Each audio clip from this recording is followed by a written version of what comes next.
히브리 원어로 보는 쉽고 생생한 창세기 60번째 강의를 시작하도록 하겠습니다. 자, 지난번에 예슈아 했습니다. 구원입니다. 하나님은 죄를 짓고 심판받아야 하는 인간을 구원하는 일에 열심을 내셨습니다. 예슈아, 구원. 예슈아 한번 해보시기 바랍니다. 예슈아, 구원. 예수와 예, 감사합니다. 예수와 자, 지난번에 요거 말씀을 드렸죠. 성경에는 이런 게 가끔 한 번씩 나오는데 참 나름대로는 강조할 수도 있고요. 나름대로 운율도 맞출 수 있는 요 단어가 실제로는 원어에는 안 나온다는 겁니다. 마침내 그들을 인도하여 나오게 하시니 와예체우 날레게트 아르차 케난 와야보 아르차 케난 여기에 실제 마침내라는 단어는 없습니다. 원어에는 가나안 땅으로 가려고 떠나서 가나안 땅에 들어갔다. 와우입니다. 와우. 계속 엔드로 연결되어 있습니다. 그런데 한글로는 마침내 포인트를 찍어놨습니다. 굉장히 운율도 맞고요. 강조점 딱 맞습니다만 원어에는 없습니다. 성경을 보면은 하나님의 역사는 마침내로 표현됩니다. 이거는 이제 우리 성경 기준입니다. 영어 성경에도 마침내 이런 단어는 없습니다. 파이널리 이런 거 없습니다. 아브람이 그의 아내 사라와 조카 롯과 하란에서 모은 모든 소유와 얻은 사람들을 이끌고 가나안 땅으로 가려고 떠나서 마침내 가나안 땅에 들어갔더라. 영어로 finally 이런 거 없습니다. 창세기 10장 5절 end으로 연결되어 있습니다. 와우, 바보입니다. 바보. 자, 여호와께서 복을 주심으로 그 사람이 창대하고 왕성하여 마침내 거부가 되어 여기 이삭에 대한 이야기죠. 마침내가 없습니다. 양과 소와 떼를 이루고 종이 심이 많음으로 창세기 26장 12절 14절 말씀입니다. 또 여호와께서 이르시되 여호와께서 그들의 기력의 시작인 그 땅의 모든 장자를 치셨도다. 마침내 그들을 인도하여 언금을 가지고 나오게 하시니 여기 출애굽할 때 이야기죠. 그의 지파 중에 비틀거리는 자가 하나도 없었도다. 마침내라는 단어가 없습니다. 내 조상들도 알지 못하던 만나를 광야에서 내게 먹이셨나니 이는 다 너를 낮추시며 너를 시험하사 마침내 내게 복을 주려 하시면느니라. 마침내가 없습니다. 신명기 8장 16절. 하지만 하나님의 때가 되면 마침내 좋은 일이 일어납니다. 뭐 이거는 의역이라도 일단은 굉장히 한글로 표현되어 있는 게 임팩트가 있습니다. 뭐 넣어서 읽으셔도 문제는 없습니다만은 우리는 내용을 알아야 되기 때문에 말씀을 드리는 거죠. 마침내라는 단어는 히브리어에는 없었습니다. 인내하며 기다리면 마침내 좋은 일이 일어난다는 것입니다.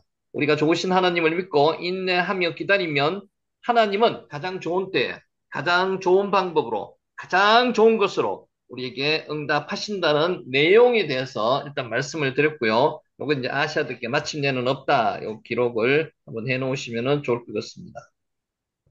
자, 오늘은 이 말씀으로 시작을 하도록 하겠습니다.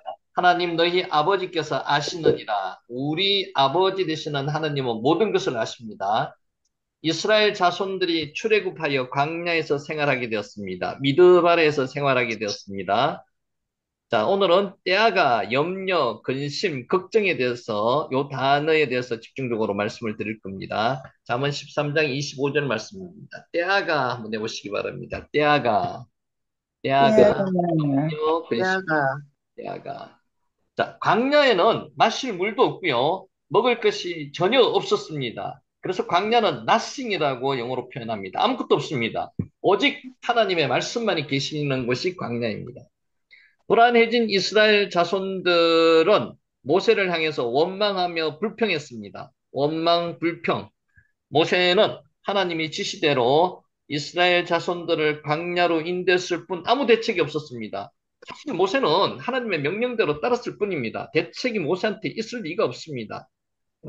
그러나 하나님에게는 대책이 있었습니다. 여러분, 하나님에게선 대책이 있습니다. 오늘 우리에게 암담한 현실이 있더라도 하나님의 대책이 분명히 있습니다. 하나님은 매일 새벽마다 신선한 만나를 공급해 주셨습니다. 이게 매일의 양식이죠. 데일리 브레드, 매일의 양식을 공급해 주셨는 겁니다. 내일을 염려한 사람들은 만나를 많이 거두어 주겠습니다. 우리 잘 알고 있는 내용입니다. 그러나 만나는 일용할 양식입니다. 데일리 브레드, 매일의 양식이었습니다. 하루가 지나면 썩어서 냄새가 나고요. 먹을 수가 없었습니다. 매일매일 만나를 마련해서 먹게 하셨습니다. 하나님은 이스라엘 자손들이 양식 때문에 걱정하지 않도록 하루도 빠짐없이 만나를 내려주셨습니다. 그래서 매일 구하고 매일 하나님께서 응답하시고 내려주셨다는 겁니다. 매일입니다. 매일.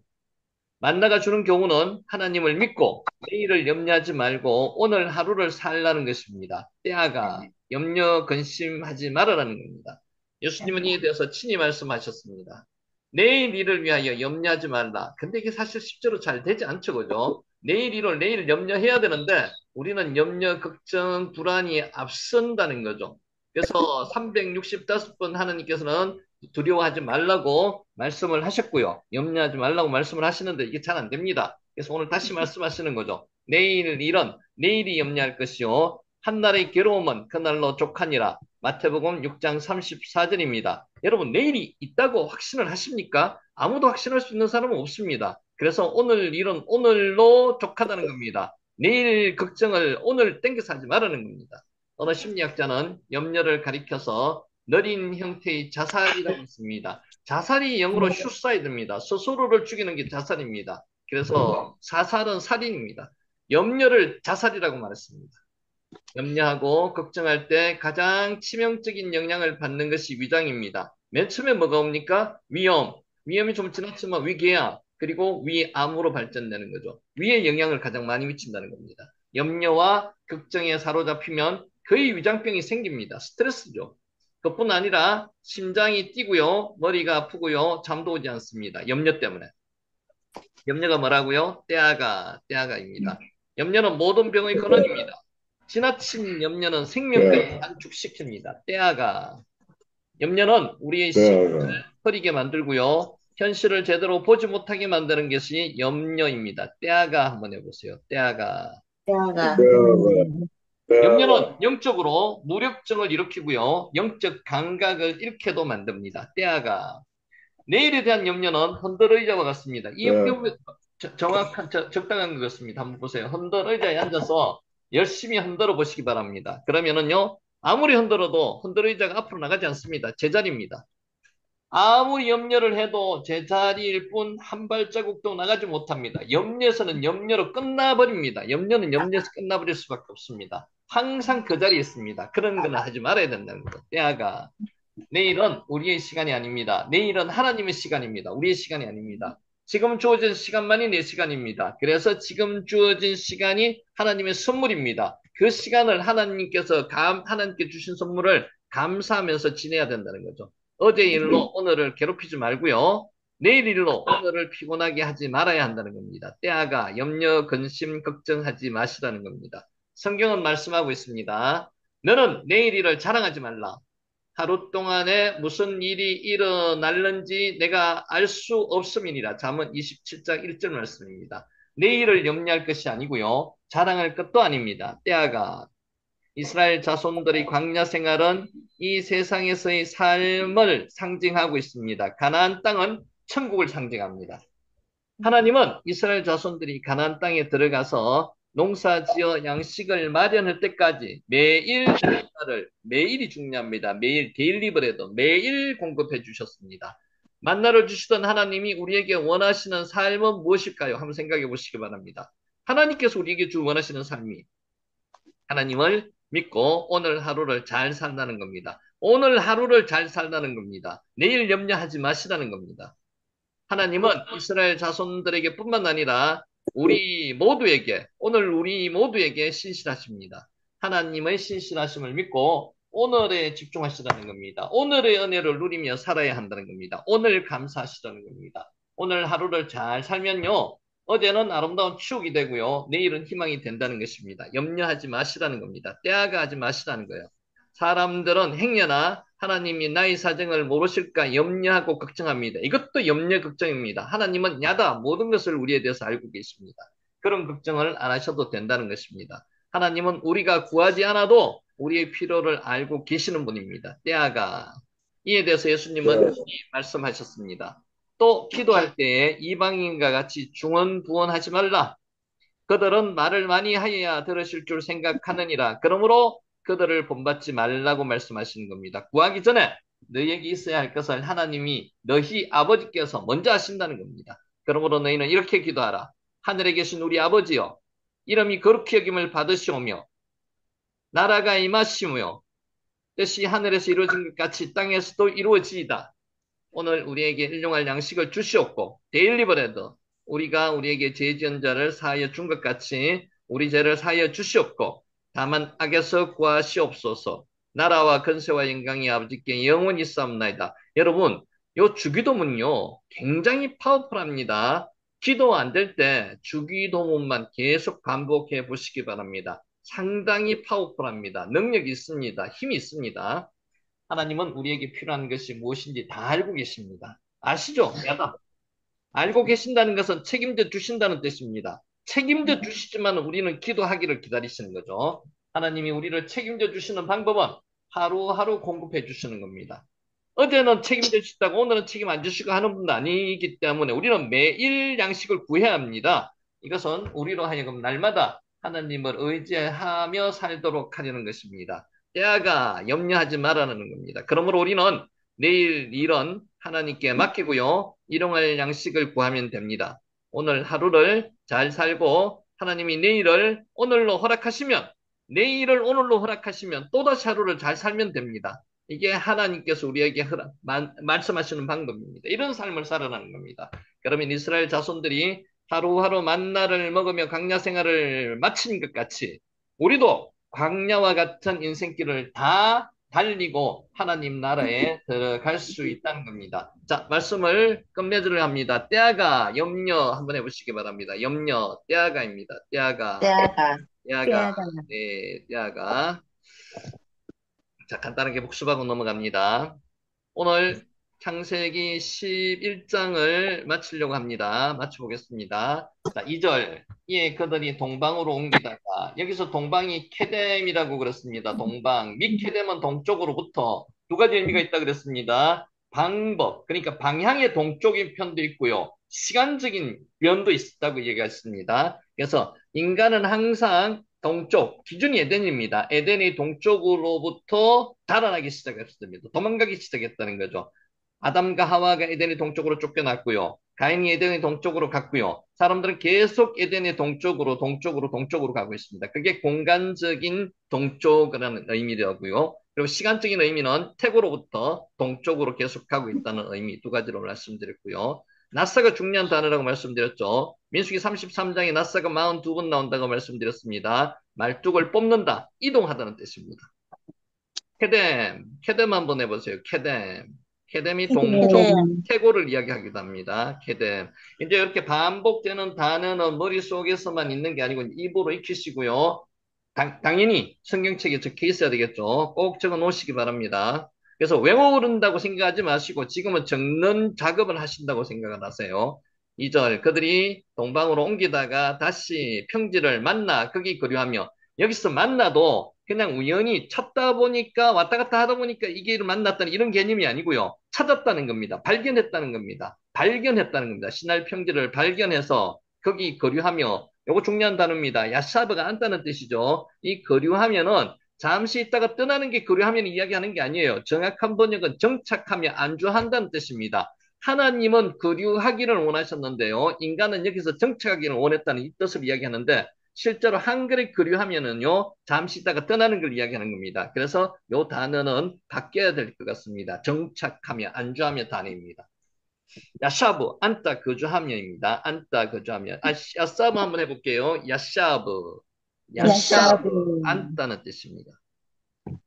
야하브가 자, 주다, 오라 이런 뜻입니다. 자, 한번 해보자 이런 뜻으로 야하브를 적었습니다.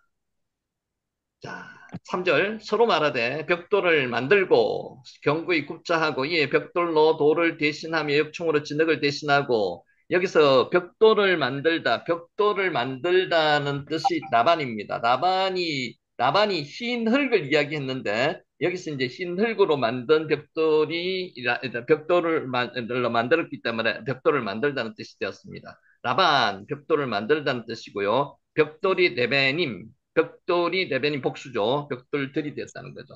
우리가 벽돌들로 벽돌 건축을 하자 이런 뜻입니다.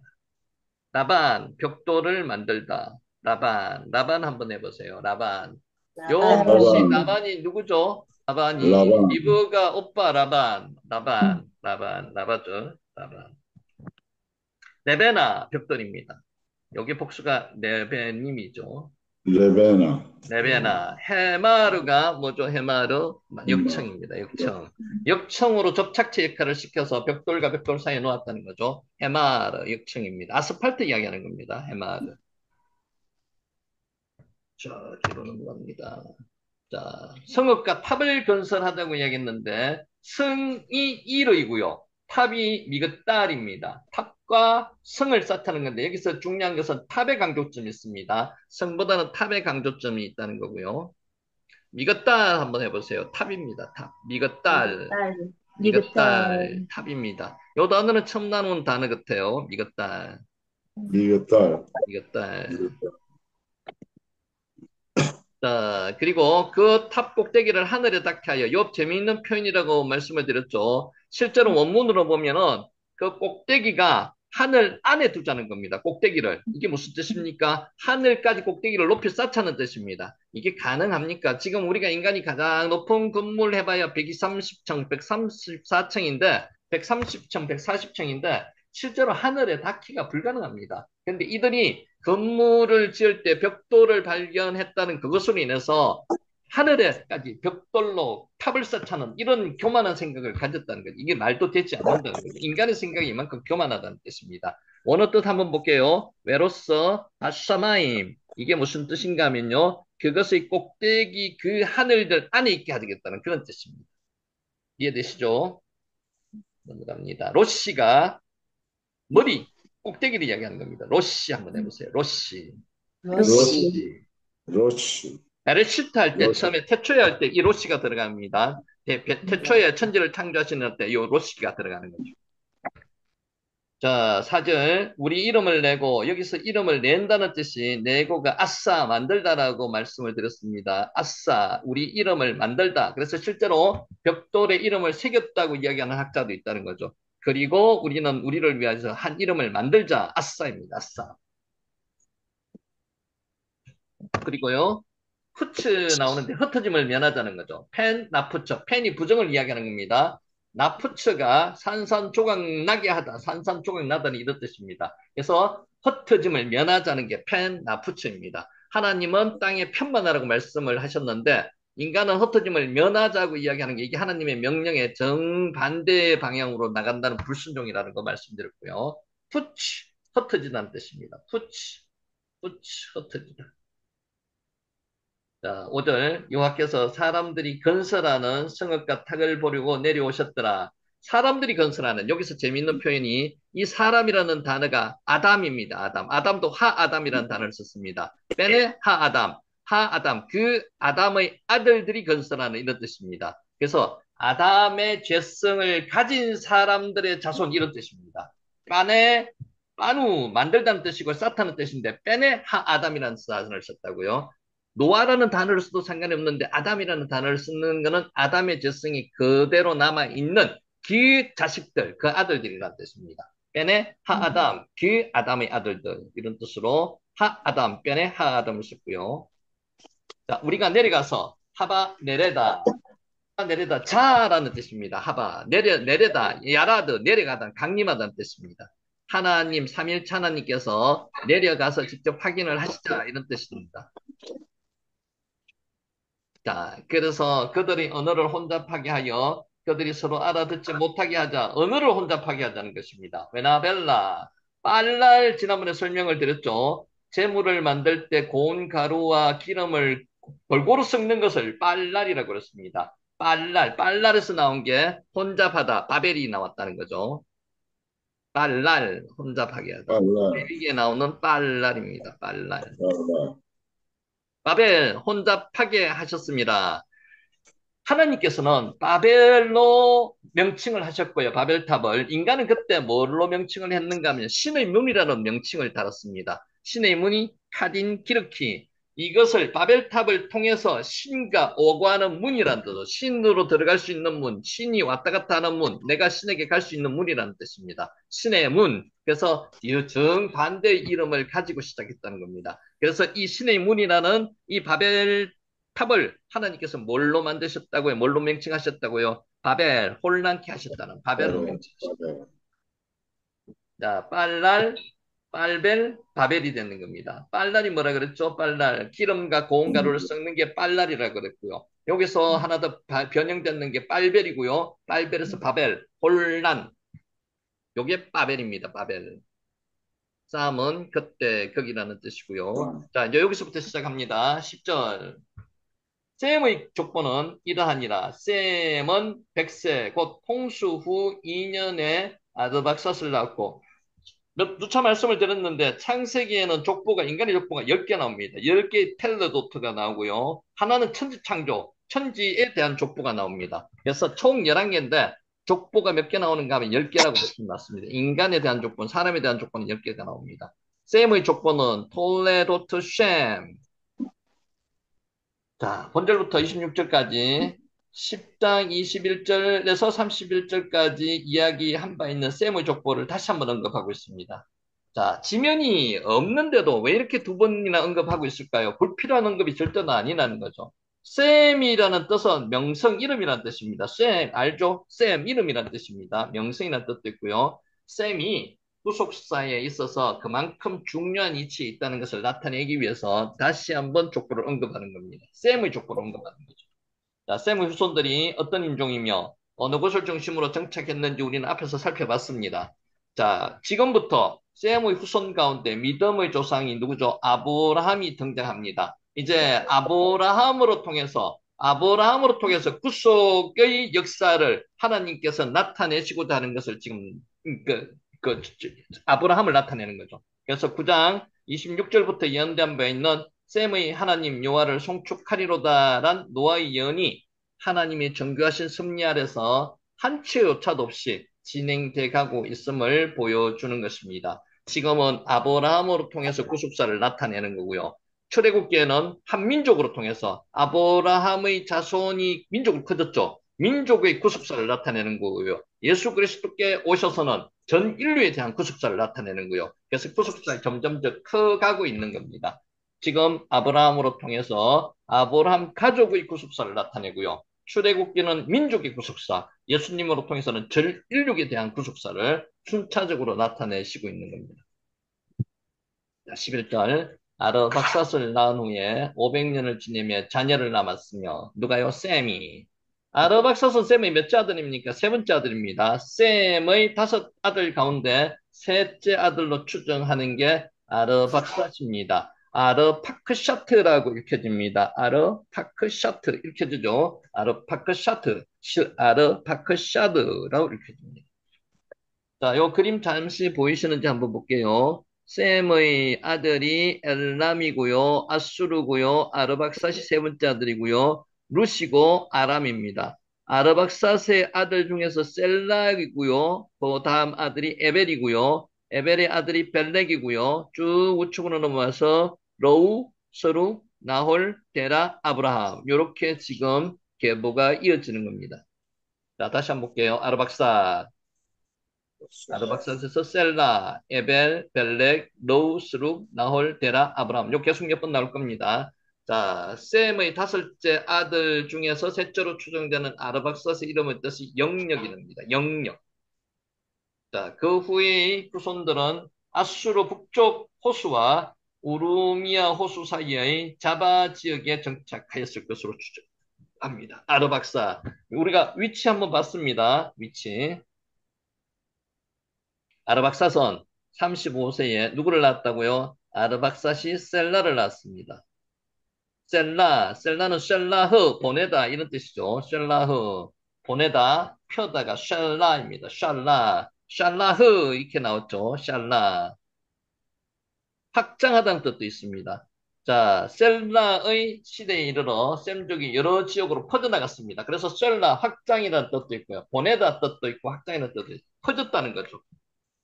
자, 셀라의 후손들은 메소포타미아 북부 지역 사라하 근처에 정착하였을 것입니다. 셀라, 아르박삿, 셀라. 셀라를 낳은 후에 3년을 지내며 자녀를 낳았고요. Board is in progress. 와, 열레드, 빼님, 오바노트. 자, 직역하면요. 그리고 그는 아들들, 그리고 딸들을 낳았다는 거죠. 빼님, 오바노트. 아들들과 딸들을 열레드 낳았다는 겁니다. 자, 셀라가 단지 에벨만 낳은 것처럼 묘사되어 있습니다만은 에벨만 낳은 게 아닙니다. 본절을 통해서 볼 때 에벨 말고도 많은 아들과 딸들을 낳았음이 분명합니다. 그럼에도 불구하고 성경은 이들이 누구이며 무엇을 하였는지 구체적으로 언급하지 않습니다. 누차 말씀드리지만 성경은 구속사에 대해서 중점적인 사항만 이야기를 하는 거지 나머지 격가지에 대해서는 이야기를 하지 않습니다. 자, 성경이 모든 것을 기록하지 아니하고 하나님이 인류 구속의 역사에서 꼭 필요한 정보만을 선택적으로 기록하고 전달하기 때문이라는 겁니다. 우리는 성경의 족보 가운데 중간에 많은 인물이 생략되어 있음을 알아야 합니다. 그것을 내가 알지 못하는 것을 일일이 해석하려고 하지 마시고요. 보여주는 만큼만 성경을 해석하시고 이해하시면 됩니다. 자, 14절 셀라는 30세에 에벨을 낳았습니다. 에베르 이렇게 읽혀집니다. 에베르 셀라의 아들이며 벨렉의 아비.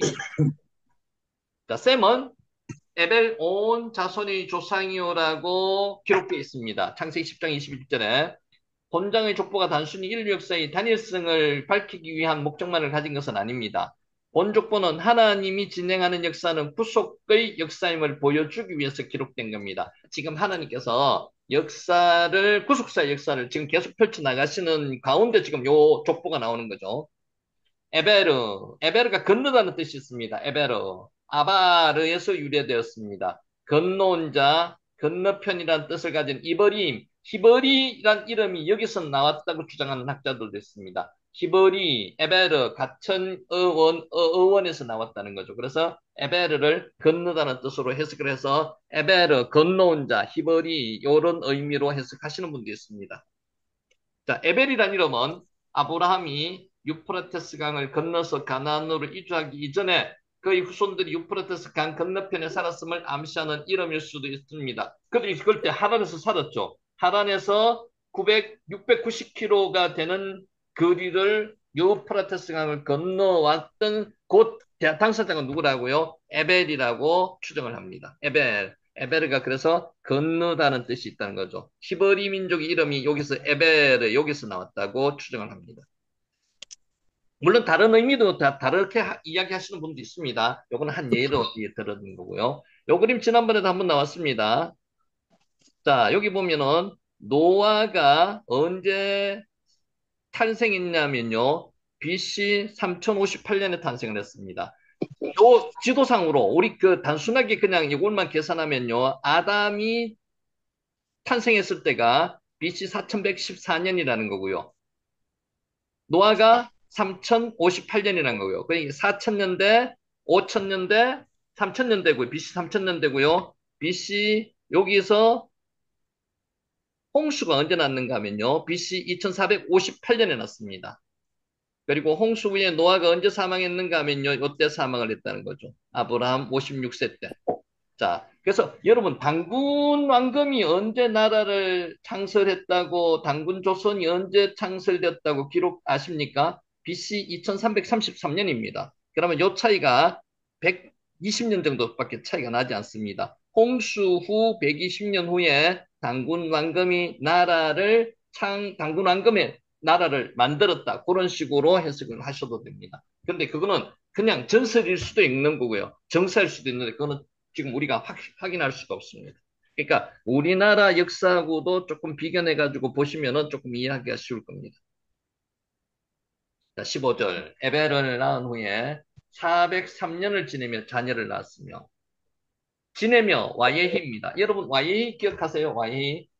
노아가 살았다고 할 때 와예히라고 했습니다. 노아가 350년을 홍수 후에 취해서 술 취한 사건 후에 350년을 살았습니다. 그걸 와예히라고 표현했습니다.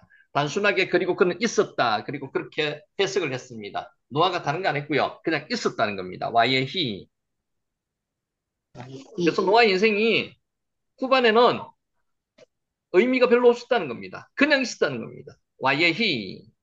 자, 와이히. 이러한 표현은 10절부터 26절까지 이어지는 셈에서 아브라함이 이르는 족보에서 계속 반복되고 있습니다. 와예히. 그리고 그는 있었다는 겁니다. 와예히. 큰 역할을 없이 그냥 자식을 낳았듯이 무슨 큰 역할 없이 하나님의 사명을 큰 감당함이 없이 그냥 있었다는 겁니다.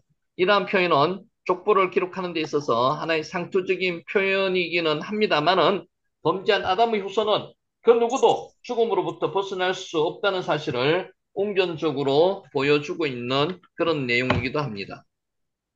자, 지난번에 그림이 조금 다른데 한번 확인하는 차원에서 한번 보겠습니다. 자, 아까 제가 방금 했는 큰 그림입니다. 노아의 아들이 셈과 함과 야벳이었고요. 함의 아들이 구스와 미스라임과 붓과 가나안이었고요. 구스의 아들 중에서 니무롯이 태어났고요.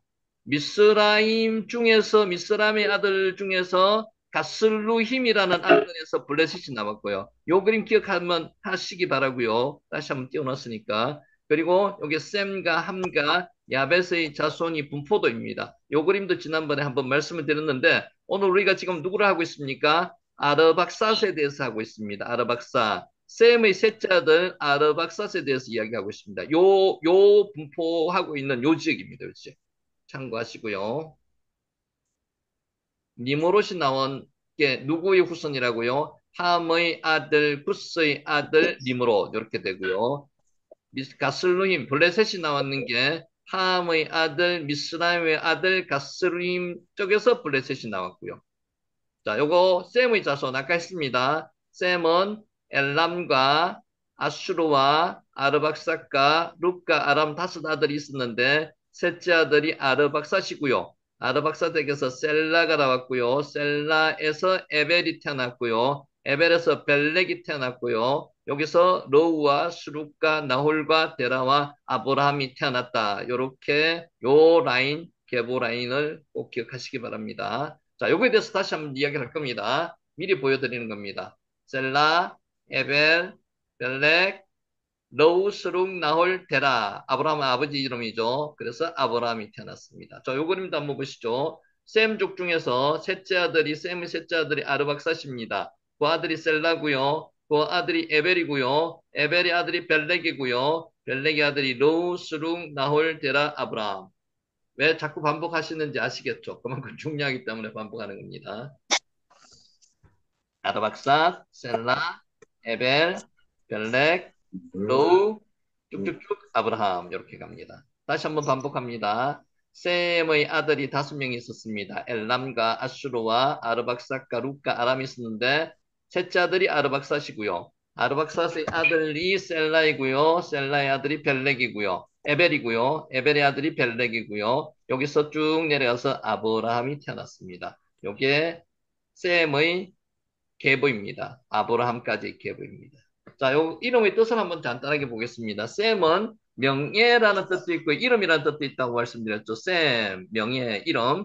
아르박스가 영역이라고 말씀드렸습니다. 셀라는 셀라, 보내다는 뜻이 있고요. 에벨은 아까 이벌이 건너온 자라는 뜻이 있었고요. 벨렉은 분리된다는 뜻입니다. 그래서 이 벨렉의 분리가 무슨 사건이 있었다고 기억하십니까? 여기서 바벨탑 사건이 벨렉 때 있었다고 학자들은 이야기합니다. 그래서 바벨탑 사건으로 인류가 흩어졌잖아요. 분리게 되었잖아요. 그때 벨렉이라는 이름, 요 벨렉 때 있었다는 거죠. 분리라는 뜻입니다. 이렇게 생각하시면 조금 이름의 뜻을 이해하기가 쉬워질 겁니다. 넘어갑니다.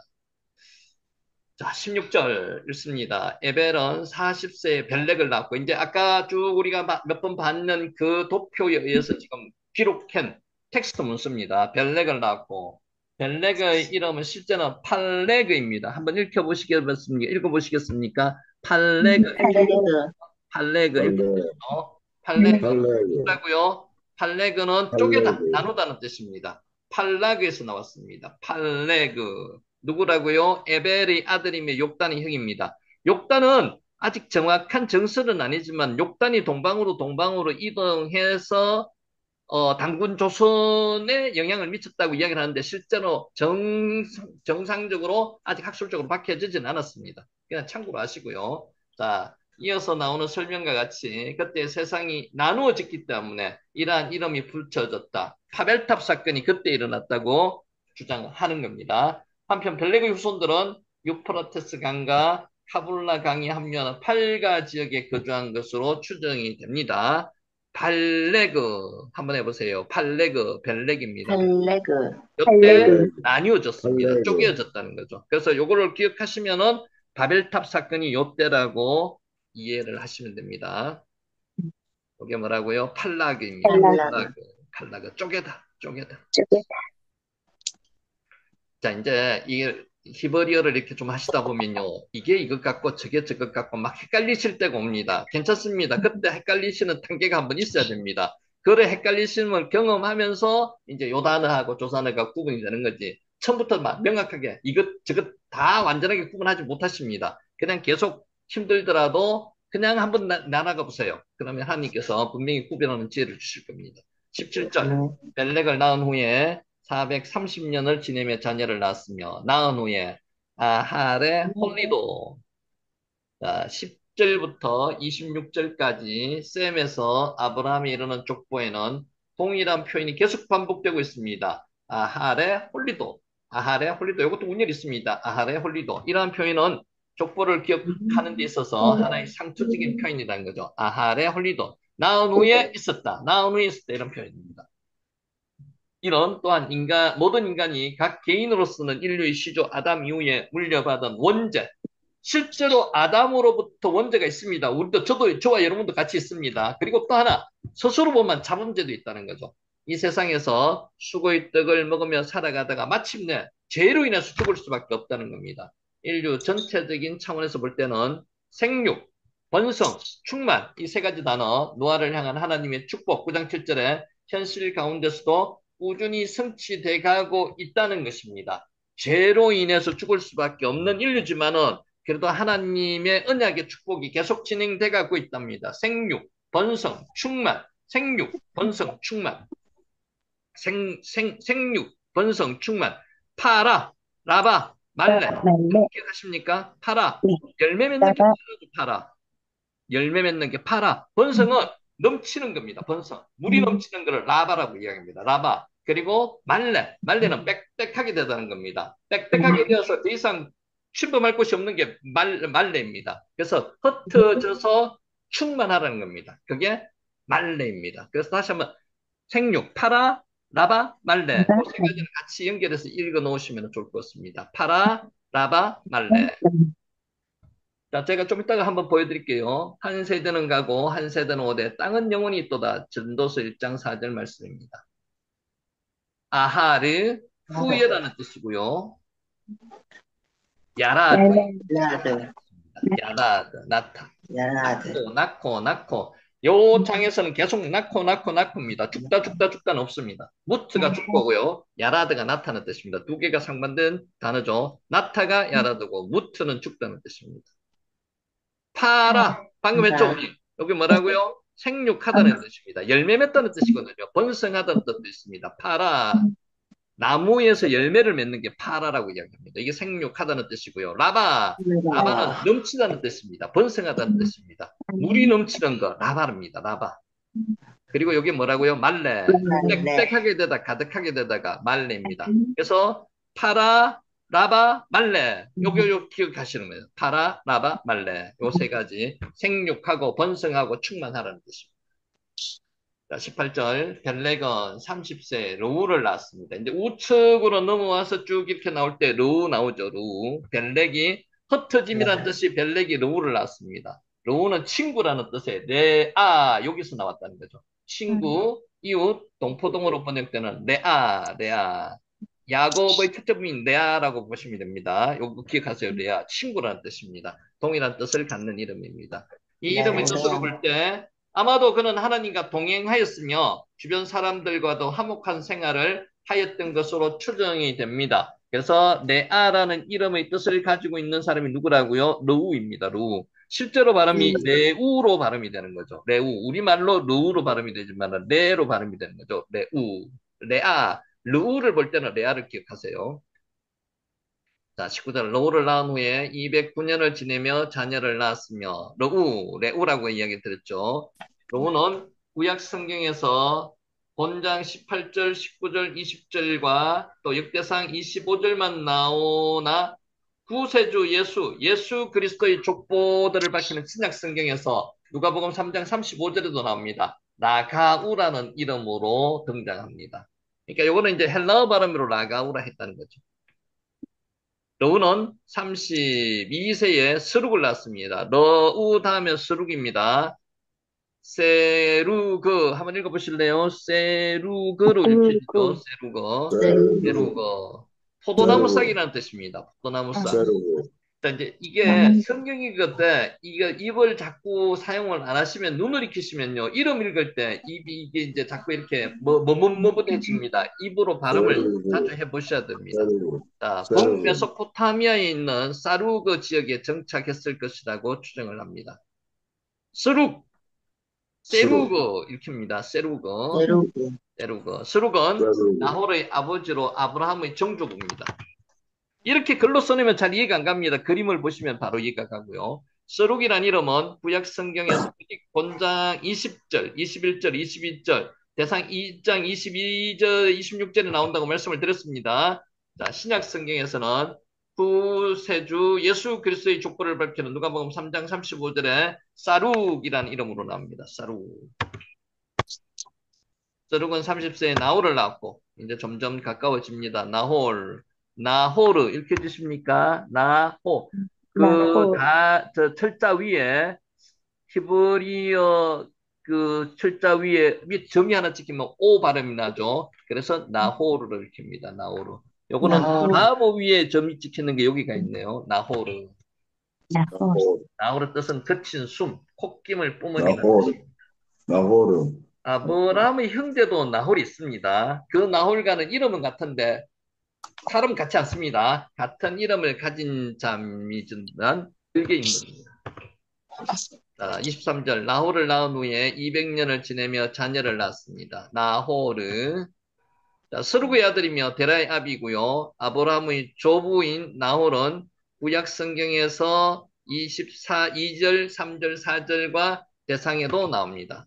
아까 동일한 쪽에서 신약 성경에서는 구세주 예수의 족보를 밝히는 3장 누가복음 3장 34절 똑같습니다. 한번 나코르라고 기록되어 있습니다. 나코르. 헬라어로는 나코르라고 읽습니다. 나코르.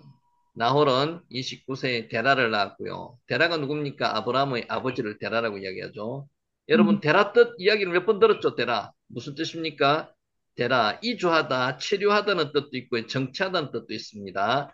자, 이 이름은 데라가 갈대아우로 해서 이주하여 하란에서 체류한 사실, 정치한 사실을 반영하기도 합니다. 이름을 가지고 하면 쉽게 이해가 됩니다. 갈대아우로에서 나와가지고 이주했다는 거죠. 이주하다는 뜻도 있고요.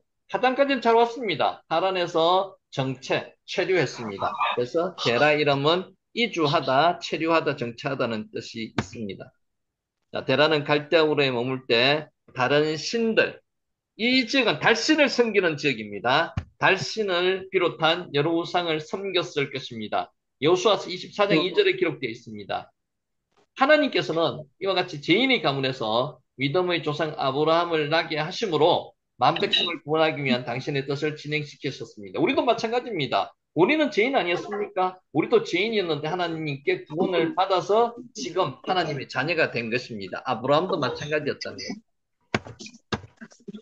자, 25절. 데라를 낳은 후에 119년을 지내며 자녀를 낳았으며 데라 타라흐라고 읽힙니다. 타라흐 읽혀지죠. 타라흐.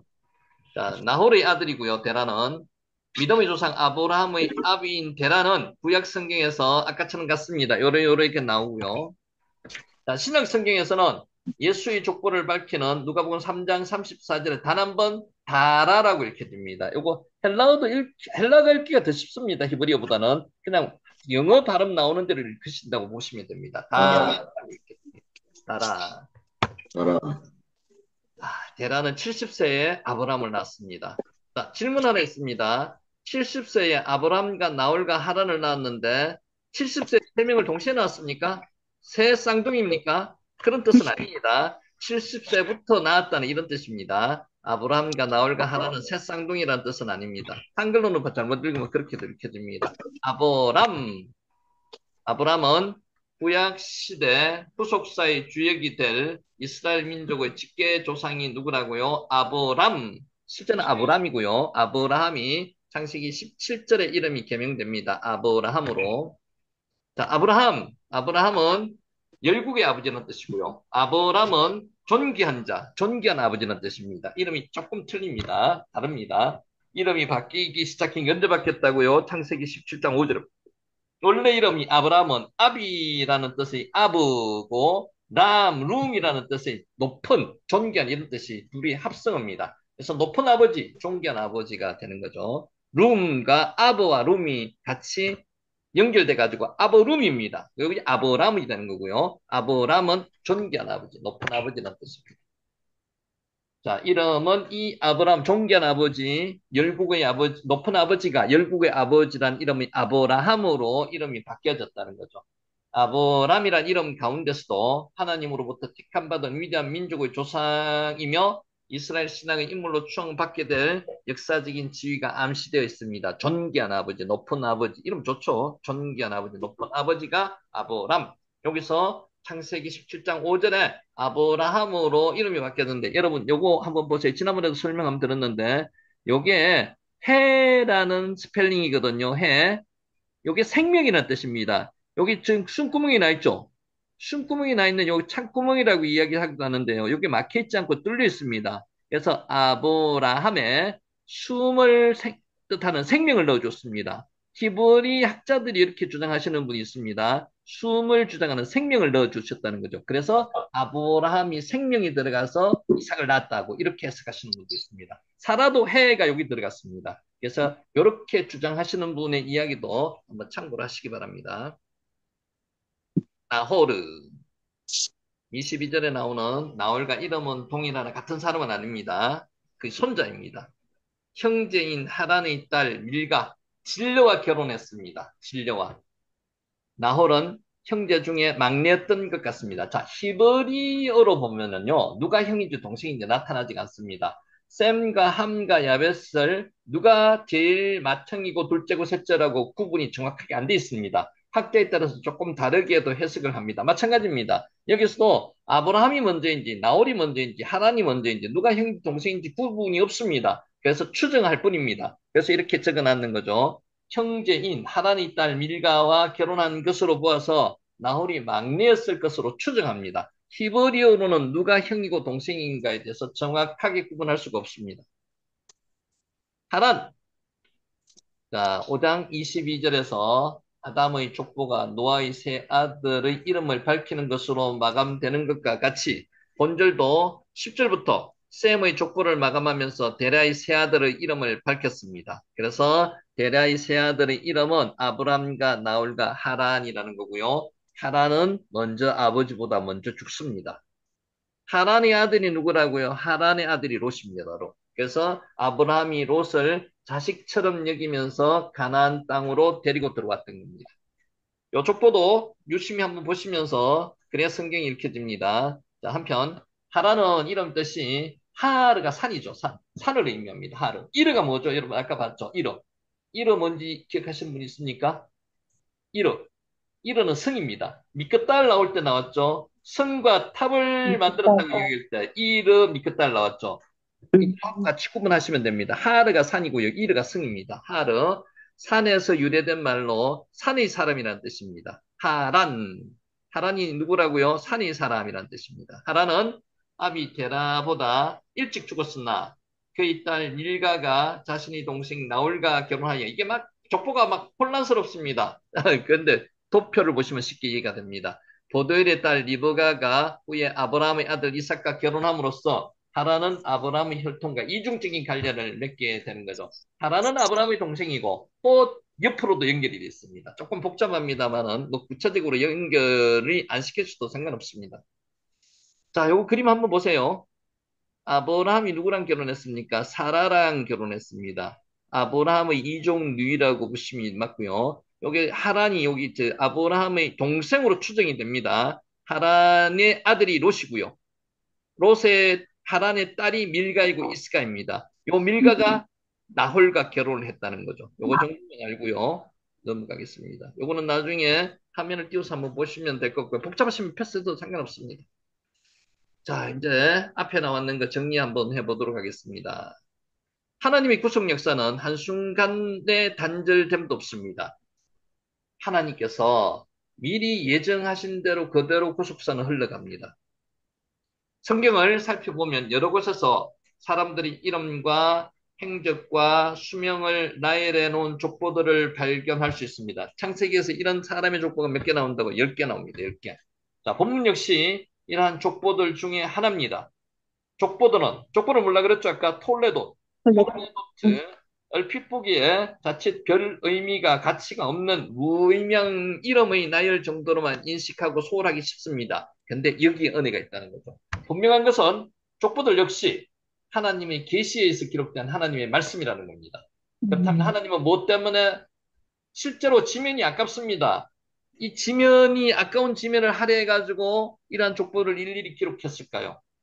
하나님께서 당신의 구속 역사를 어떻게 펼쳐오셨는가를 보여주시기 위한 거라는 거죠. 그 중에서 본문의 셈의 족보는요, 하나님의 구속 역사가 셈으로부터 선민 이스라엘 조상이 될 아브라함에게까지 이어지는 과정을 보여주고 있는 겁니다. 그래서 이제 다른 거는 조금 가지치기를 하더라도 셈부터 아브라함까지 내려오는 요 족보는 머릿속에 기억을 하시기 바랍니다. 자, 야라드가 뭐라 그랬습니까? 나타. 나타의 반대가 뭐죠? 죽다입니다. 죽다. 그런 게 뭐죠? 자연사 한다는 거죠. 무트입니다. 무트. 야라드가 같은 의미에서 반대 의미니까 같이 기억을 하시면 좋을 것 같습니다. 야라드 무트. 지금 좀 많이 헷갈리실 수도 있습니다. 그냥 헷갈리시면 그냥 지나가서 괜찮습니다. 이게 한 번에 끝날 수는 없으니까요. 자, 특별히 본문을 보면 매 인물이 소개될 때마다 나았고, 야라드 라는 표현이 거듭 반복되고 있는 반면에 죽었다 표현은 여기서는 없습니다. 무트라는 표현은 없습니다. 자, 이것은 본문 족보에 나오는 인물이 죽지 않았다는 것을 의미하는 것은 아니고요. 죽었다는 표현이 없고 나았다는 표현만 있는 게 중요하다는 거죠. 나았다는 말이 생명의 끊임없는 진행을 암시하고 있습니다. 하나님의 구속 역사 역시 끊임없이 진행돼 가고 있는 것을 시사해 주고 있습니다. 우리는 우리의 구원을 확신할 수가 있습니다. 나았다, 낳고 나았다, 야라드입니다. 이에 우리는 성경의 족보를 대할 때마다 하나님의 구속 역사의 연속성을 깨달아야만 합니다. 하나님께서 당신의 구속 역사를 한순간에 단절됨도 없이 이어가신다는 겁니다. 그래서 그리스도로 말미암아 구속을 성취하시고요. 그로 인해서 우리까지 구속의 반열, 구원의 반열에 서게 해주신 것에 감사해야 된다는 것입니다. 아울러서 하나님께서 당신의 구속 역사를 완성하는 날까지 단절 없이 계속해서 이끌어 가심으로 우리 구원을 완성하실 것임을 확신해야 된다는 것입니다. 하나님께서 섭리하신 것은 끝까지 반드시 지키신다는 겁니다. 구속수사가 하나님께서 언약하신 내용 중에 최고의 언약입니다. 야라드, 나타나는 것입니다. 나타. 반대가 우트라고 그랬고요. 자, 죄는 인간의 생명에 치명적인 해악을 가져다 줍니다. 자, 본문 족보를 보면은 여기 나오는 사람들 대부분이 300세 전후를 산 것으로 볼 수 있습니다. 창세기 초창기의 사람들이 몇 세까지 살았습니까? 900세 살았습니다. 가장 오래 산 사람이 모두셀라, 969세까지 살았고요. 이것은 오늘날 사람의 수명에 비해서 3배 내지 5배 깁니다. 근데 인간 수명이 점점 길어지는 거 여러분 자꾸 몸으로 느끼시고 계십니까? 여러분은 몇 세까지 사신다고 생각하세요? 우리 성경에 나오는 게 7, 80이라고 기록되어 있는데 지금 인간 수명이 거의 100세까지 육박을 했고요. 우리 아들 때 가면은 120, 130세까지 아마 육박을 할 겁니다. 의료기술 때문에. 자, 그거는 그거고요. 자, 결국 본문의 족보에 나타나는 사람들은 홍수 이전의 사람들에 비해서 3분의 1에 불과한 생을 살았습니다. 맞죠? 900세 때까지 살다가 이제 300세로 줄어들었다는 거죠. 학자들은 인간의 수명이 현격히 줄어든 이유에 대해서 첫 번째가 대홍수 사건으로 꼽습니다. 급격한 기후변화, 환경변화, 또 바벨탑 사건으로 한 곳에 모여 살던 것이 하나님께서 흩으셨기 때문에 습관의 변화, 주거의 변화 등 여러 가지 들고 있습니다. 어느 정도 타당한 주장들입니다. 그러나 가장 중요한 거, 우리는 인간 수명의 단축이 보다 근본적인 데서 찾는다면 죄 때문입니다. 대홍수나 바벨탑 사건이 발생한 원인은 뭐 때문에 그렇습니까? 죄 때문에 그렇습니다. 죄 때문에. 인간의 수명이 단축된 것 역시 인간이 하나님을 거스려 범죄했기 때문입니다. 바벨탑 사건은 하나님께서는 인간을 편만, 생육, 번성, 충만하라고 했는데 충만하지 않고요. 모여가지고 자기들 우리들끼리만 잘 살겠다는 인간들끼리만 잘 살겠다는 그거에 하나님께서 죄를 범했기 때문에 흩으셨습니다. 흩다는 뜻이 뭐다 그랬죠? 푸츠.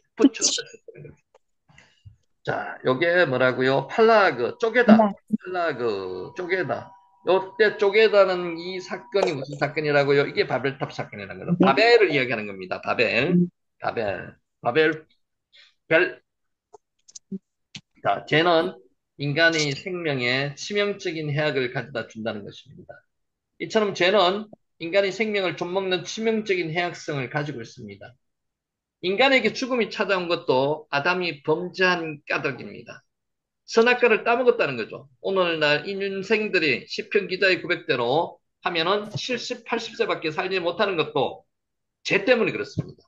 죄가 인간의 생명을 해하는 주범이라는 사실을 역설적으로 죄의 문제가 해결되면요, 영원히 인간은 산다는 것입니다. 인생은 죄에서 해방되는 순간이 영원히 살게 됩니다. 근데 이 땅에서 죄에서 해방되지 않습니다. 이 땅에서는 영원한 삶을 살 수 없습니다.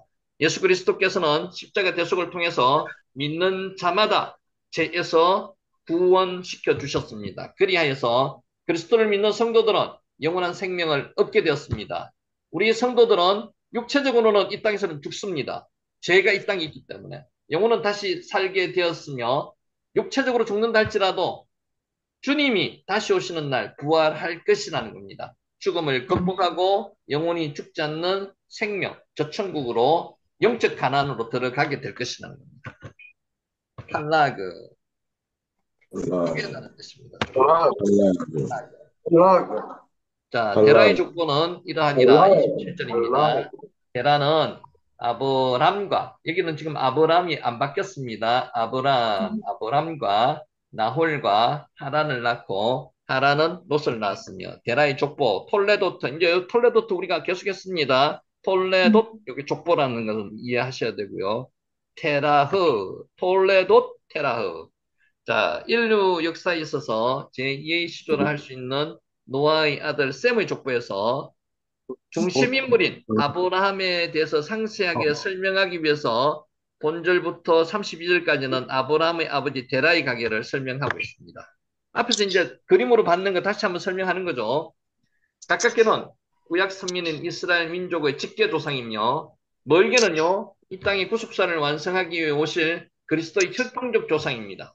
아브라함의 역사가 기록되는 12장부터 25장까지 기록에 들어가기에 앞서서 아브라함을 중심으로 한 아브라함의 아비 데라의 가계를 소개하는 겁니다. 아버지가 있어야 자식이 있는 거죠. 아브라함을 소개하기 위해서 데라의 족보를 각져 왔는 겁니다. 자, 본절부터 32절까지는 창세기 일부라고 할 수 있는 천지창조의 역사의 결론입니다. 세속사의 결론입니다. 이제 구속사가 시작되는 겁니다. 창세기 2부라고 할 수 있는 아브라함, 이삭, 야곱, 요셉에 이어지는 족장 역사의 서론, 구속사의 서론이라 할 수 있습니다. 자, 데라의 족보라는 표현은 10장 1절의 노아의 아들 셈과 함과 야벳의 후예 또는 11장 10절의 셈의 후예 등과 동일한 표현이라는 겁니다. 새로운 족보를 시작하는 전형적인 형식이 요 단어입니다. 톨레도 데라흐. 자, 로트. 롯의 뜻은 여러분 혹시 아세요? 롯의 뜻은 이렇습니다. 가리우다라는 단어가 루트입니다. 루트 한번 해보세요. 이 루트 발음 나시죠? 루트. 가리우다는 뜻입니다. 여기서 유래했는데요. 숨겨진 자, 애매한 자가 롯입니다. 롯의 행동을 보면 애매하죠? 숨겨진 자 같습니다. 그래서 롯의 이름은 숨겨진 자, 애매한 자는 이름입니다.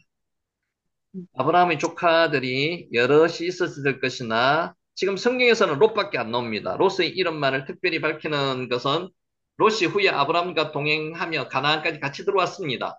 그의 후손인 모압족과 암몬족이 선민 이스라엘 역사에 여러 차례 등장했기 때문에 그렇습니다. 롯의 아들 기억하십니까? 롯의 아들이 모압이고요. 롯의 아들이 베남입니다. 그 아들들이 누구로 통해서 났습니까? 롯의 두 딸로부터 났습니다. 아버지의 아들, 아버지로부터 이런 뜻을 가지고 있는 이름이 이 이름입니다. 이게 이 민망한 이름이죠. 그래서 롯은 어떤 사람이라고요? 숨겨진 자, 애매한 자입니다. 이름의 뜻이.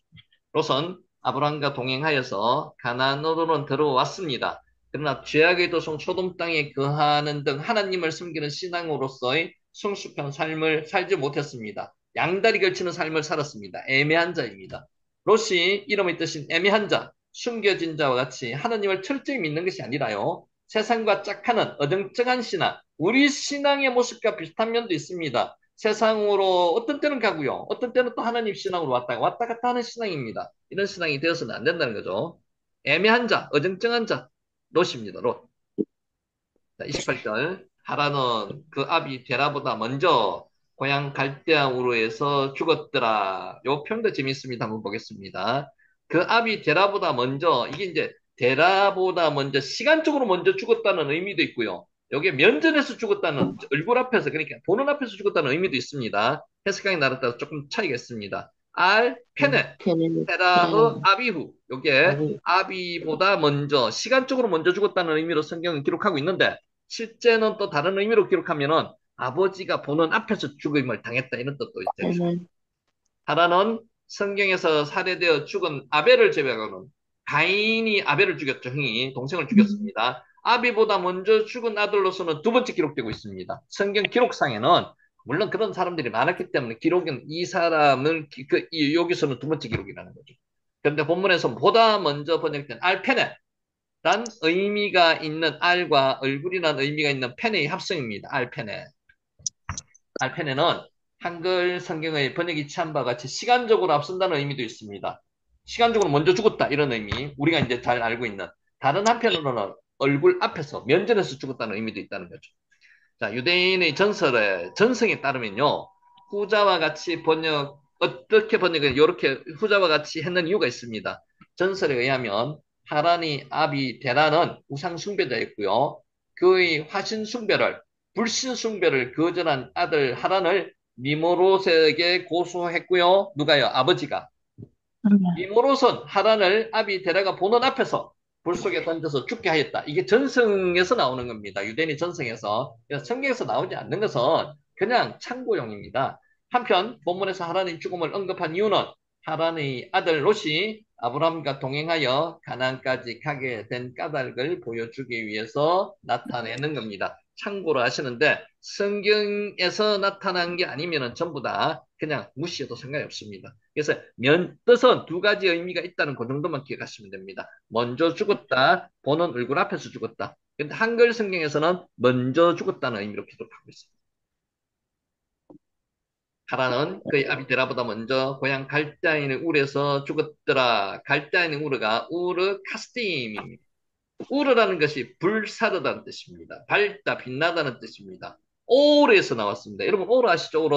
빛이 쓰라심에 빛이 썼더라. YA 오르 YA 할 때 빛입니다. 빛 오르입니다. 오르. 빛, 불빛, 오르. 카스팀은 끼어들다는 뜻이고요. 갈대아 사람들을 의미합니다. 자, 본문은 갈대아 사람들이 살던 우르 땅이라는 뜻입니다. 우르 카스팀. 자, 구바벨론 남동쪽 212km, 페르시아만 서북쪽 240km 지역에 위치한 비옥한 지역이 갈대아 우르입니다. 엘 무카야르로 추정됩니다. 아까 빛이라 그랬죠. 오르. 빛이라는 의미를 지닌 것으로도 알 수 있듯이 우르는 산물이 풍부하고 교통이 육상교통, 해상교통이 모두 발달한 고대 세계의 주요 도시 중에 하나였습니다. 갈대아 우르, 문명이 발달한 곳. 자, 아브라함이 이와 같이 풍요로운 땅을 떠나서 하나님께서 지시한 땅으로 갈 수 있었던 것은 뭐 때문에 그렇게 했습니까? 하나님이 인도하심에 대한 강인한 확신이 있었기 때문에 가능한 것으로 해석이 합니다. 그러나 이것을 잘 보시면요. 하나님께서는 어떤 사건을 믿음을 주실 때 어떤 사건을 만드십니다. 지금 성경에는 기록되어 있지 않습니다. 그러나 그럴 만한 사건이 있었을 것으로 추정을 합니다. 그 추정 중에 하나가 유대인 전성에서 나오는 거로 보면은 아브라함의 아버지 데라가 우상을 숭배하는 사람이었고요. 우상을 만드는 사람이었답니다. 그런데 우상을 만드는 사람에게 아들이 있는데 그 아들이 아브라함입니다. 아브라함의 아들이 없었습니다. 우상은 어떤 겁니다. 풍요를 허락하는 그죠. 다산을 허락하는 게 우상입니다. 그런데 아들이 없는 거예요. 그래서 그 우상을 더 이상 만들 수 없게 됐다는 겁니다. 또 하나, 하란이 아버지보다 먼저 죽었습니다. 아버지보다 먼저 죽는 것은 고대에서 있을 수 없는 일입니다. 그래서 더 이상 그 갈대아우르에서 우상을 만들 수 없었다는 거죠. 이것은 유대인 전성에 나오는 이야기입니다. 그래서 그 갈대아우르에서 더 이상 살 수 없는 상황을 하나님께서 만드셨고요. 그 만드시는 상황에서 아브라함에게 1차 명령이 있었습니다. 뭐라고요? 고향과 친척을 떠나서 내가 내게 지시한 땅으로 가라, 보여줄 땅으로 가라는 명령이 있었다는 거죠. 그래서 나왔다는 이야기가 있습니다. 근데 성경에서는 그 이야기가 없습니다. 그냥 명령이 있었다는 이야기만 있습니다. 그래서 믿음을 가지고 나왔다고로 하는데 무슨 사건이 분명히 있었을 것으로는 추정을 합니다. 그것은 참고로 하시고요. 요거 글자 한번 읽어보실랍니까? 읽으실 수 있는. 무트, 무트, 무트 맞습니다. 무트. 무트가 뭐라고요? 죽다, 죽다는 것입니다. 죽다. 아따, 죽다, 살다는 나타는 무슨 뜻이라고 그랬죠? 야라데, 얄라드, 살라드. 달라, 나타가 얄라드고 무트가 죽다는 죽다, 뜻입니다. 네. 죽다. 두 가지 구분하시고요. 자, 29절. 아브라함과 나홀이 장가 들었으니 아브라함의 아내 이름은 사레이며 나홀의 아내 이름은 밀가니 하란의 딸이요 하란은 밀가의 아버지며 또 이스가의 아버지더라. 이게 이제 이렇게 텍스트 문서로 써놓으니까 약간 복잡해지는데 아까처럼 이렇게 우리가 그림으로 보면 조금 쉽게 이해할 수가 있었죠. 앞에 한번 참고하세요. 사레 때는 사라이 읽혀지면 사라이라고 읽혀집니다. 자, 지도자, 통치자로 읽혀집니다. 누가 글씨 쓰셨는데 이게 그대로 따라 나오네요. 이렇게 좋습니다. 가겠습니다. 사라이. 제가 쓰는 건 아닙니다. 사르에 여성형 명사가 붙어서 공주라는 의미가 가집니다. 사라. 자, 여러분, 지난번에 제가 아까 말씀드렸듯이 여기 뭐가 들어갔습니까? 아브라함도 해가 들어갔죠. 해. 네, 요게, 요 해가 뭐라 그랬습니까? 생명이라는 뜻입니다. 생명. 사라에도 사르에, 사라이에 해가 들어갔습니다. 생명이 들어갔다는 거죠. 그래서 두 사람 다 생명을 집어넣어서 아들을 태어나게 만들었다. 유대인 답비들이 하는 이야기입니다. 그래서 의미가 있습니다. 참고로 한번 보시기 바랍니다. 자, 사라는 상당한 사회적 지위를 가진 여인이었을 것으로 추정합니다. 존귀한 아버지, 누가요? 아브람이란 뜻입니다. 이름의 뜻이 있는 아브람이죠. 아브라함이라기보다는 아브람의 이복누이란 사실은 사라뿐만 아니라 아브람 가문 전체가 갈대우르에서 유복한 생활을 하였음을 암시하는 것이기도 합니다. 우상 만들어가지고 돈을 많이 벌었다는 전성도 있습니다. 자, 그러나 아브라함은 이러한 육적인 것을 버리고 하나님 명령에 따라 미지의 땅을 향해서 떠나는 영적 가치를 더 소중히 여기는 성숙한 신앙이었다는 것입니다. 여기 뭐라고요? 사르입니다. 사르, 지도자. 사르, 지도자. 요 단어는 한 번씩 나옵니다. 사르. 자, 밀가, 미르카라고 읽혀지고요. 말레크가 왕이죠. 기억하십니까? 말레크 왕이라는 뜻인데 여기서 일단 게 여왕이라는 뜻이 밀르카입니다. 밀르카. 그래서 밀가를 보시면서 밀르카라고 읽혀지고요. 멜레크 왕이라는 연상을 하시면서 여왕이라는 뜻을 가진다는 뜻을 이해하시기 바랍니다. 밀가 왕 여왕이라는 뜻입니다. 나홀의 형인 하란의 딸로서 나홀의 진리인 동시에 아내입니다. 밀가도 이복 오빠와 결혼한 사람과 마찬가지로 근친 결혼을 했습니다. 밀가. 아까 그림 보시면 어느 정도 이해가 되십니다. 자, 근친 결혼이 율법에 의해서는 엄격히 금지되었지만 그 당시에는 할 수밖에 없었습니다. 당시에는 허용이 되었고요. 널리 성행했습니다. 그러니까 지난번에 말씀드렸듯이 같이 하나님 신앙을 가진 사람들을 찾다 보니까 동족 안에서밖에 찾을 수 없었다는 거죠. 그래서 근친 결혼을 할 수밖에 없었다. 상황이 그렇습니다. 이스카, 이스카, 바라보다는 뜻입니다. 경계하는 자라는 이름의 뜻이 있습니다. 바라보다는 말에서 유래했고요. 경계하는 자. 이스카. 이스카, 이 이름이 사라의 또 다른 이름이라고 보기도 합니다만은 뭐 학문적으로 주장하는 사람도 이렇게 있습니다. 근데 정확한 건 아닙니다. 사라는 아브라함의 이속 동생으로 이복 동생으로 데라의 딸이므로 근거 없는 주장이라고 추측하시는 분도 있습니다. 이것은 학자들이 알아서 해야 될 문제고요. 넘어갑니다. 마찬가지로 혹자는 이 여자를 롯의 아내로 보기도 하나 이 역시도 신뢰할 수 없는 주장입니다. 이스카. 자, 사례는 임신하지 못함으로 자신이 없었더라. 여기 이제 중요합니다. 임신하지 못함으로. 우리는 요 단어만, 요 문장만 보면은요, 사라가 그냥 임신을 하지 못하는, 임신을 그냥 못하는 그런 사람으로 여길 수 있는데, 이것은 임신을 못하게 하나님께서 만드신 여자라는 겁니다. 이런 여자를 뭐라 그러죠? 이런 여성을 불임 여성이라 그럽니다. 아카르라는 단어를 썼습니다. 아카르. 사라가 잉태조차 할 수 없음을 밝히고 있습니다. 이삭을 낳은 것이 순전히 하나님의 능력으로 이루어진 기적임을 보여줍니다. 여러분, 불임인 여자는요, 아기를 놓을 수 없습니다. 맞죠? 지금 이 불임인 여자가 누구라고요? 사라입니다. 여자, 그냥 아이가 안 들어서는 게 아니고요. 아이를 못 낳는 여자라는 겁니다. 이게 불임입니다. 그래서 이 불임이라고 성경에 분명히 말씀을 하고 있습니다. 임신하지 못함으로 아카르가 불임이랍니다. 불임. 잉태하지 못하다. 아카라. 뿌리를 뽑다. 힘줄을 끊다로 번역되는 아카르에서 나왔습니다. 사라에게 아이를 생산하는 능력이 전혀 없음을 보여주는 표현입니다. 우리 그 부인과 가면 이런 그 통보를 할 때가 있죠. 불임입니다. 불임. 당신은 아이를 못 가집니다. 이런 통보를 받은 여자가 누구라고요? 사례입니다. 이게 아래. 하나님의 능력으로 아기를 갖게 되었다는 것을 역설적으로 표현하기 위해서 이렇게 사례를 불임으로 만들었다는 겁니다. 이해하시겠죠? 하나님께서 태를 완전히 닫으셨습니다. 완전히. 이 여자가 사례라는 거죠.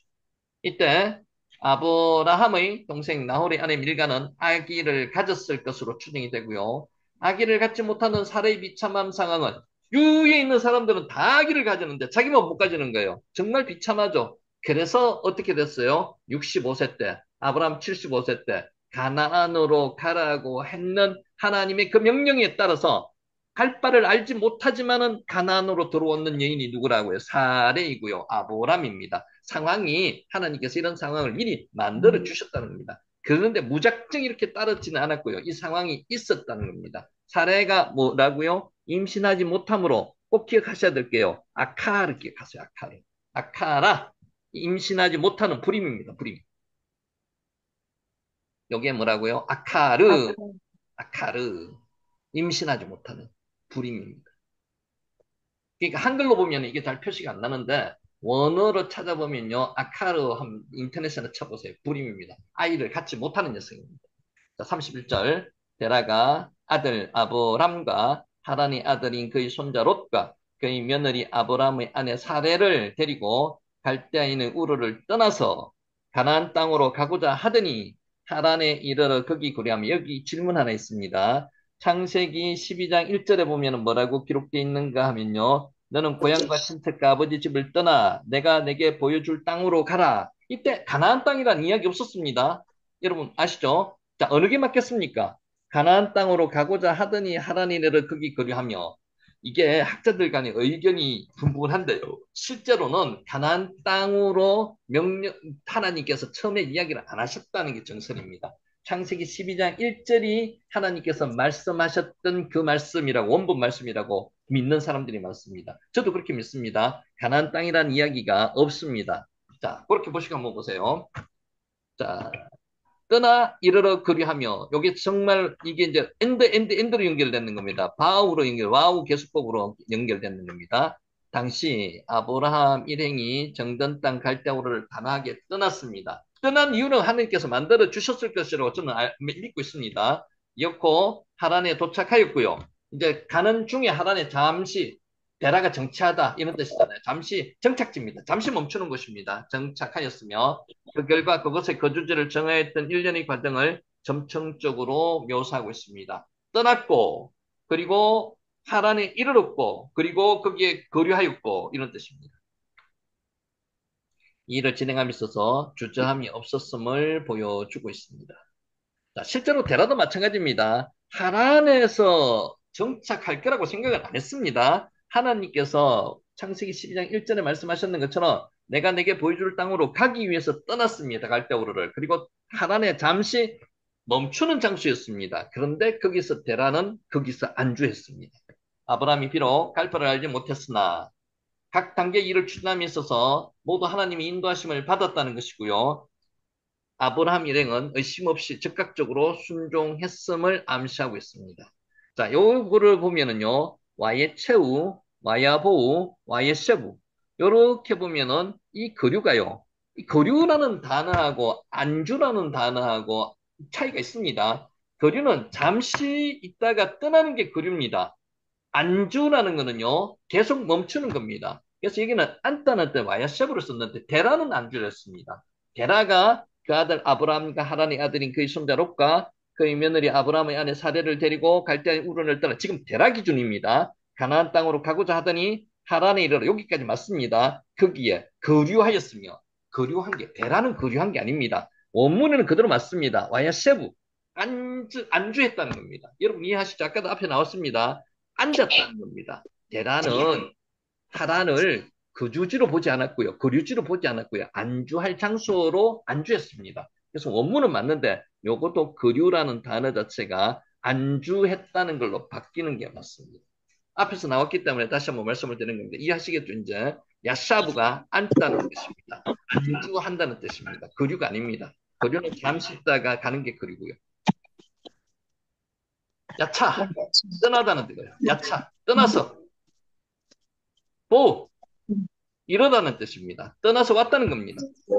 그리고 여기 뭐라고요? 야샤브, 방금 설명했는 거죠. 야샤브. 머물다, 앉다는 뜻입니다. 안주한다는 이런 뜻이거든요. 야샤브. 누가요? 데라를 기준이죠. 가나안 땅에 가고자 하더니 하란에 이르러 거기 거리하였으며, 하란이 교통의 요지고요, 상권의 요지고요, 아주 발달한 문명의 요지입니다. 아브라함 일행은 갈대우르를 떠나면서 많은 여행객이 통하는 여행 경로입니다. 가나안 쪽으로 가기 위해서 여행 경로입니다. 유프라테스 강 상류를 거슬러 올라가는 하란길로 하나님께서 인도하셨을 겁니다. 그죠? 자, 갈대우르에서 하란까지는 970km, 여기 직선거리를 아마 이야기를 했을 겁니다. 이게 직선거리가 아니고 실제로 거리는 이거보다 훨씬 더 멀었을 거고요. 960, 970이라고 보통 이야기합니다. 떨어져 있는 하란에 머물게 되었는데 아브라함의 늙은 아버지 데라의 건강이 좋지 않았기 때문인 듯 하기도 하고요. 뭐 여러 가지 이유가 있습니다. 데라가 거기서 아까 이름의 뜻처럼 정체하고 더 이상 진행하지 않았기 때문에 그럴 수도 있다는 거고요. 정확한 내용은 알지 못합니다. 자, 데라의 나이가 이때 205세가 되어서 하란에서 죽었다. 이것도 논란의 여지가 있습니다. 데란의 나이가 205세가 되어서 죽고 아브라함이 하란을 떠난 게 아닙니다. 데라는 살아서 그대로 생존하고 있고 아브라함은 떠났습니다. 가자고 해도 데라가 가지 않았기 때문에 그럴 가능성이 높다는 거죠. 이것도 논란의 여지가 있습니다. 한번 살펴볼게요. 데라는 죽었더라. 테라허 와야 모터. 여기 무트입니다. 모트가 그래서 무트가 되는 겁니다. 모트가 되는 겁니다. 아브라함의 아버지 데라의 죽음은 기록함으로써 천지창조 역사와 더불어 인간의 타락과 노아의 홍수 심판, 홍수 이후 인간의 급정한 정과 인종의 나누어짐을 기록한 창세기 1부는 이제 완전히 끝을 맺는 겁니다. 실제는 죽음이 아닙니다. 데라의 죽음을 일단은 여기서 기록을 했는 겁니다. 자, 창세기 2부에서부터 시작하여서 아브라함을 중심으로 한 구속의 역사가 새롭게 시작되는 겁니다. 자, 1부는 세속사 1장부터 11장까지, 1장부터 11장까지, 2장부터 12장부터 시작해서 마지막 50장까지는 구속사, 누구를 구속사? 아브라함 가족의 구속사부터 시작되는 거죠. 하나님의 창조와 인류의 시조 아담의 출현으로 시작된 창세기 1부가 한 인간이 죽었다. 무트라는 말로 끝맺습니다. 실제로 죽었는 건 아닙니다. 죽었다는 끝맺습니다. 범죄의 결과가 얼마나 치명적인가를 잘 보여줍니다. 단락을 끝맺기 위해서 이 죽었다 무트란 말을 가져왔을 수도 있습니다. 성경 저자가 실로 인류의 역사는 하나님께서 보시기에 심히 아름다운 창조로 시작되었습니다만은 인간의 범죄로 그 선악과를 따먹다, 라카우, 선악과를 따먹는 걸로 인해서 죄와 죽음으로 얼룩지게 되었다는 것입니다. 자, 요거로 들어가는데요. 아까 이제 제가 미리 말씀을 드리는데, 데라가 205세에 죽고 아브라함은 떠났는 것처럼 기록이 됐는데, 실제로는 그렇지 않았다는 것을 여러분이 이제 미리 공부를 한번 해보세요. 12장 1절에서부터 12장을 읽으면서 11장의 마지막 부분과 연계시켜서 한번 읽어오시기 바랍니다. 자, 마지막 요 부분은 오늘 시간이 너무 지날 것 같아서 잠깐만 남겨놓고요. 마지막 마치는 말씀으로 들어가겠습니다. 조금만 마치지 말고 남겨놓을게요. 아까 제가 말씀드린 게 이해하시죠? 그 12장 들어가기 전에 11장 마지막하고 12장하고 연계시켜가지고요. 데라가 죽었는, 205세에 죽었는데, 실제로 아브라함은 죽고 나서 옮겼는 게 아니고 죽기 전에 옮겼습니다. 그래서 그 부분을, 좀 공부를 해 오시면은, 다음에 말씀을 드릴 때 이해를 하시기 쉬울 겁니다. 숙제라고 아니고요. 미리 공부를 좀 해오세요. 자, 이 말씀으로 오늘 말씀을 마치겠습니다. 익숙한 것으로 승부하라. 잠깐만요. 자, 사울왕 때 이스라엘과 블레셋 사이에 전쟁이 있었습니다. 기억하시죠? 셈, 예호와, 체바노트. 이게 뭐 크게 어려운 단어가 없었기 때문에 세 개를 연결시켜 놓았습니다. 셈, 예호와, 체바노트. 이게 만군의 여호와의 이름으로 이런 뜻입니다. 한번 해볼래요? 셈, 예호와, 체바노트. 시작. 셈, 셈, 여호와, 여호와, 체바노트. 세바노트. 만군의 여호와의 이름으로. 오, 다윗이 골리앗과 싸우러 나갈 때 이 말을 하고 나갔습니다. 다윗의 무기는 만군의 여호와의 이름이 1번입니다. 만군의 여호와와 함께 나가는 거 이게 1번이고요. 두 번째 물매를 가지고 나갔다는 겁니다. 자, 보겠습니다. 블레셋에는 그인 장수 골리앗이 있었습니다. 잼, 예호와 체바노트. 이스라엘 병사들은 골리앗을 두려워하여서 숨어서 벌벌 떨고 있었습니다. 사울왕도 요나단도 아무도 나가지 못했습니다. 그때 다윗이 아버지의 심부름으로 그 현장에 와 있었습니다. 형 셋이가 지금 군대에 징집돼 가지고 싸우러 나와 있었기 때문에 그것을 어떻게 지내는가를 아버지가 보고 오라고 해서 보냈습니다. 그래서 다윗이 아버지 심부름으로 왔습니다. 다윗은 사울 왕에게 나아가 자신이 골리앗과 싸우겠다고 했습니다. 참 대단하죠?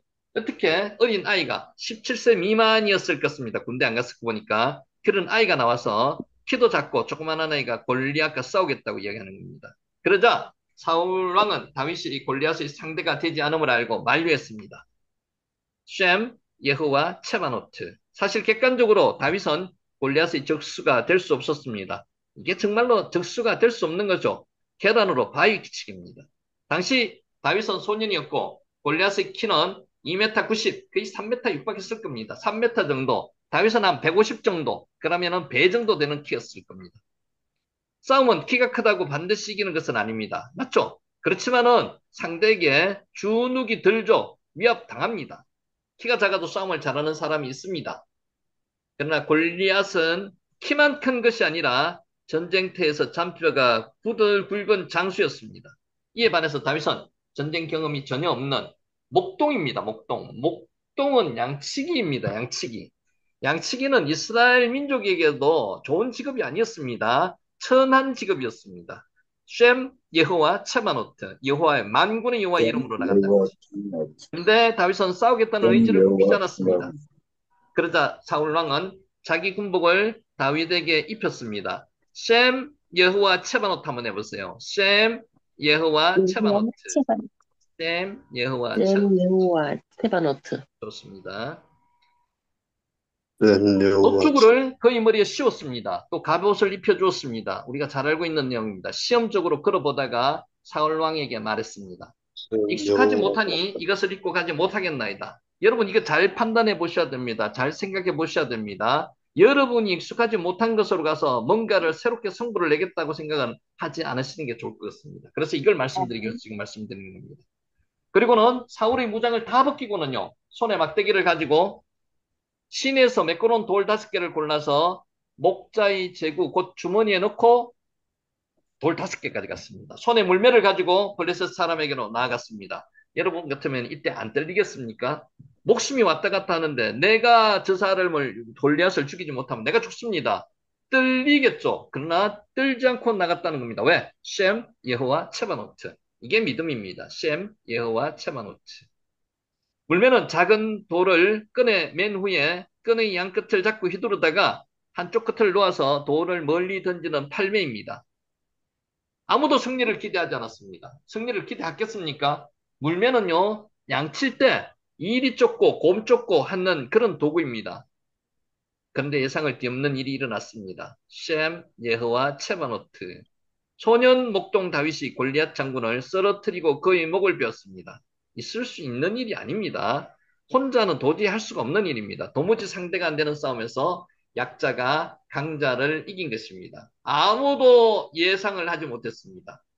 다윗이 승리한 이유는 간단합니다. 이것이 이제 중요하다는 거. 다윗은 골리앗을 향해 외쳤습니다. 너는 칼과 창과 단창으로 내게 나오거니와 나는 만군의 여호와의 이름. 여기서 여기 나오는 거죠. 만군의 여호와의 이름. 자, 같이 해봅시다. 셈 예호와 체바노트. 시작. 셈 셈, 예호와 예호와 체바노트. 세바노트. 여러분, 이게 믿음입니다. 만군의 여호와의 이름으로 나간다는 거죠. 곧 내가 모욕하는 이스라엘 군대의 하나님의 이름으로 내게 나아가노라. 셈 예호와 체바노트. 이게 1번입니다. 이게 1번. 다윗은 자기의 이름이 아니라 하나님의 이름으로 나갔습니다. 하나님의 이름이 그 이방인으로부터 멸시당하고 모욕당하는 것을 견디지 못했다는 거죠. 이것 때문에 다윗이 싸움에 참가했습니다. 다윗은 자신을 의지하지 않고요. 오직 하나님만 의지했습니다. 셈, 예호와 체바노트. 하나님께서 도와주시겠습니까? 안 도와주시겠습니까? 당연히 도와주셔야죠.